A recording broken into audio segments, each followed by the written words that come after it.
and the players are going to have to come to terms with it fairly quickly. Look how far back Mark McHugh has got right from the very beginning. All the way in towards Michael Murphy, and an awkward bounce there took it away from him. Yeah, just that ball again, badly directed into Michael Murphy, and it's notable actually that they've put the most inexperienced defender, actually, Kevin Kane, marking him. I wouldn't have thought that. I thought Cafferty might have got on him. And the bounce awkward there, but well taken by Eamon McGee. Did really well to go back and forage for that one.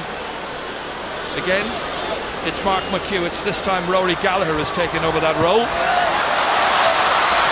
Controlled here by Carol Lacey. 45 metres out from the target. Beautifully in there to Murphy. Great shot, great goal! 2 minutes and 25 seconds on the clock when he got that. What a start for Donegal here as they bid to win their second ever All-Ireland title. Brilliant ball in by Lacey. It's Murphy who has the height advantage over Kane, and maybe that's a marking task that's a bit too much for Kevin Kane. Murphy wins the first ball in, and it's a dream start for the favourites, the Ulster champions. Back here as far as Aidan O'Shea. Once again it's Lee Keegan prepared to join the attack, flicking it into the corner here. In as far as Killian O'Connor had that marvellous semi-final and looked to be pulled, but the referee says play on. 3 men surrounded him. It's still O'Connor trying to battle for this, only 20 years of age, and in the end the referee gives the free against him. I thought there should have been a free in there a moment or two ago. After O'Connor came away from that, he made contact with Eamon McGee. Referee hasn't seen it, but the umpires have. Play continues at the other end. Donegal advance. Dangerous situation, and it's Paddy McBrearty. Comes back down again. Back to McFadden. It's another one, and it's Colin McFadden this time with a goal after 11 minutes. His 7th ever championship goal, 4th of the season, and what a year he's having. It was McBrearty who struck the post, came back down, not dealt with by the Mayo defence, who are looking incredibly nervous. A very, very brittle looking defence, and it's penalised emphatically by McFadden, and it's 2-1 to no score, and it's looking very, very bad for Mayo once again, even at this early stage of the final. That's wonderful opportunity by McFadden, it must be said, but once again Kevin Kane's handling, just as other players handling, Mayo players handling, has let them down on the field. At the moment I think Maurice Deegan has gone down to talk to their umpires at the far side, because I think Killian O'Connor was involved in an altercation with Eamon McGee when the ball was cleared. Yeah, as I saw it, Killian O'Connor and McGee got involved. Play was moving up the field. This is where Killian O'Connor felt he should have had a free, and then just watch. There you go, but there was another blow there. Yeah. And if the referee saw that, then Killian O'Connor could be in trouble, but it looks like the referee is going to hand out a yellow card to both players. A yellow card per player. Yeah, Killian O'Connor is lucky that it's not more than a yellow card. Eamon McGee deserves a yellow card for going back to the original incident before Killian O'Connor got involved there. I felt he should have been given a free in. Yeah, that's the way he felt it as well, but it didn't happen. And what a body blow this is to Mayo. Such a poor start, and so reminiscent of what happened when they were here last in 2006. Let's hope it doesn't develop into that kind of a game. Carol Lacey, huge one down towards Murphy again. He's catching brilliantly into McFadden as a third, maybe. This time it stopped well by David Clark, and if that had gone in, well, you would really feel for the rest of this match. This could so easily have been goal number 3 here, and it was stopped by the right leg of David Clark. Alan Dillon taking this quickly. Here's Kevin McLaughlin going by one tackle, hitting it beautifully with the left and putting it over the bar, and that's exactly what Mayo required, and Kevin McLaughlin gets the point for them. Kevin McLaughlin just took his opportunity under a lot of pressure, sliced the ball beautifully between the posts, so at least it gets Mayo on the scoreboard. And there's a gap here which Ryan Bradley can exploit. He can make up a lot of ground here. Wants to try and take it around Aidan O'Shea. Clearly is struggling with his fitness. Back once again it comes. The bustling left half forward, punches the air as he puts that one over the bar. Ryan Bradley's first point. He'll be absolutely delighted with that. He was man of the match in 2 of the Ulster Championship games, where he was taken off before half-time in the semi-final. So that will do his confidence a whole lot of good, and he makes it 2-2 to 2 points. Bounces around there once again, this time as far as Ryan Bradley. Slipped into the half-forwards here. Back to Colin McFadden it comes, kicking from 45 metres with unerring accuracy. How about that? What a score. A goal and 2 points now. The goal coming after 11 minutes. His first point was a free, and that one brilliantly put over from play. Hugely effective this season, Colin McFadden, and now 2-3 to 2 points. Back it comes to Donald Bohan. Jason Doherty now. This time Cillian O'Connor taking over, hitting it to the right, kept in place somehow there by Enda Varley, back down as far as McLaughlin, and a nice easy point taken there by Kevin McLaughlin. 2 points for him. Yeah, that's a well taken score. Fair play to Conroy, kept the ball in play, and McLaughlin just composed himself sufficiently to get around Anthony Thompson and put it over the bar. Dillon inside here, taking a return ball. Kicks it well. Comes back down off the post to Michael Conroy, and he loses it. And inevitably Mark McHugh once again back, but the referee saw a push this time, and he's given a free kick against Donegal, much to the annoyance of the Donegal followers. Dillon takes a shot from outside. Just watch it, it hits the post, comes down. And look, to me a 50-50 contest, but the referee has given Mayo the opportunity to narrow the lead. Into the wind on a swirling day at Croke Park. Cillian O'Connor kicking across left to right, straight between the posts in the end. 3 points for him, all from frees, to go with Kevin McLaughlin's 2 points from play. That makes up Mayo's 5, and it's now 2-3 to 5 points, or 9 points to 5. Well, Mayo will have the breeze for the second 35 minutes, but then the Win never won an All-Ireland final, and never will. This is Colin Boyle, pursued by Leo McClune. Referee saw the foul, quickly taken.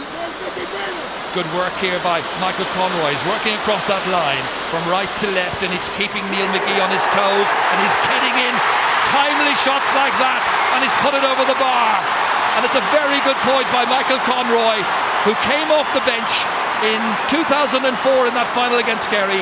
He was wearing number 30 that day. He was only 19. He came on and he got a goal and a point. He's got a point here, and the gap's down to 3, and there are 2 minutes to go to half-time. Donald Bohan setting off once again. This time it's carried on by Jason Doherty. They need a big input from him. Higgins up there, an opportunity maybe. Donald Bohan recycled once again. Back it comes here towards Enda Varley, kicking under pressure and putting over the bar. Enda Varley gets his first point of the All-Ireland final, and once again it's back to a 3-point game. It's back once again with McGlynn, 45 metres from the target. McGlynn once more. Bohan trying to get in a tackle, but he doesn't succeed, and that one is beautifully over the bar. Frank McGlynn showing the touches of a number 14 and not a number 4. Real predatory instinct here. He's up there, he looks composed, he looks confident, and he hits it over. And he's now got a goal and 4 points in this year's championship. A real all-star. O'Connor kicking it in as far as Michael Conroy. 3 against him. Tries to go by the first man, that's Neil McGee. Gets it back towards Varley, immediately surrounded, and the referee gets the whistle to his lips. Free in from 13 metres. Donegal fans near us don't agree. They're up on their feet protesting, but it's got to be a free. Cillian O'Connor kicking, and he has managed to squeeze it in brilliantly. A 5th point from a free for the Ballintubber player, only 20 years of age, a student teacher at St. Pat's. Here it is again from a very, very sharp angle. Christy Toy kicks it very, very long. It's ambitiously there, and McFadden made it happen. He's won it from Keane. It's 2 players against him. Down he goes, and the referee's blown his whistle. It's got to be a free in. That was almost a hopeless ball, you thought, from Christy Toy, but somehow Colin McFadden made something of it, and from this there's an opportunity for Donegal to go 5 points up. And now from all of that, it's Michael Murphy, composed, enjoying his afternoon at Croke Park. Why wouldn't he? He's had a storming match, and now having scored a goal and 2 from this angle, he's able to put it over almost at his ease, if that's possible in an All-Ireland final. But now he's got a goal and 3. On comes Jason Gibbons. He's playing some great football in club football for his club in Mayo. On he comes now, plays for Ballintubber of course as well, which is James Horan's club. They need a goal, I would imagine, Mayo. Racing for it here is Colin McFadden, the 29-year-old player who had thought about giving up football, was persuaded by his brother-in-law to come back. His brother-in-law of course is Jim McGuinness. Back it comes here once again to Rory Kavanagh. Dangerous ball in! Could have gone anywhere, it's gone over the bar. And it's Michael Murphy once again. Goal and 4 now for him. Well, he came in there fearlessly, tacked that ball, got there ahead of the goalkeeper. There was nothing David Clark could do about it, or Ger Cafferty. Sheer determination won that for Michael Murphy. Here's Kevin McLaughlin. Everybody for Donegal virtually back there, the kind of blanket defence. But Richie Feeney trying to steal a march on them all, onto the right and hitting it over the bar. His second ever championship point and a valuable contribution. It just about keeps Mayo going here. 5 between them once again, but now the time ticking down to about 5 minutes from the finish. And the Mayo fans here just trying to raise a cheer once again now to get right behind the team if they can win some primary possession in and around midfield, because Donegal have been known in the past to take their foot off the pedal metaphorically for the last few minutes. Lee Keegan advancing, hitting with some difficulty. It's up into the air. Oh, lands on the netting and goes over the bar. Amazingly, highly ambitious. Well, he is a great driving force, Lee Keegan, the 22-year-old from Westport, playing today in his 7th championship match. Down it came, bang onto the netting, and now it's a 4-point game, and nobody's giving up just yet where Mayo's concerned. Now Neil Gallagher, space on the left-hand side. Frank McGlynn cleverly using that space.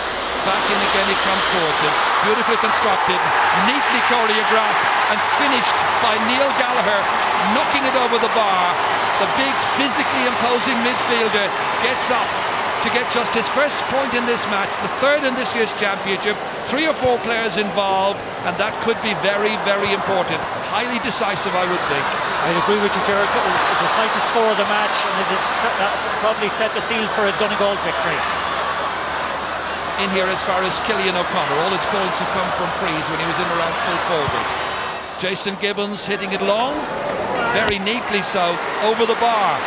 Really good play by Jason Gibbons there, and Jason Gibbons getting his first ever championship point. But is it far too late and far too little, because there are still 4 between them? As Kevin McLaughlin carries it forward once again in the 70th minute of this final, where Mayo made an awful start, battled hard to get themselves back into it, but there was always that gap. Closest they could get to for about 3 minutes, maybe here, you never know. Still possible, stumbling, falling, and eventually the referee has gone in from a distance and said play on, and Mayo looked like they were lining up for a score there. You had Shamey O'Shea and you had Jason Gibbons in there, foraging, waiting. 3 minutes of added time are going to be played as we watch this again. Alan Freeman, Shamey O'Shea, down went Rory Kavanagh. Still it was Shamey O'Shea. Yeah, I think in fairness, Shamey lost his balance that time. I don't think he was fouled, and Durkin is perfectly entitled to gather the ball inside the small rectangle like that. It's sheer agony for Mayo and their followers. No county deserves to lose like they have lost, but it happens, that's sport, and we all know about that. They ran into a very, very tough Donegal team as Michael Murphy went down injured.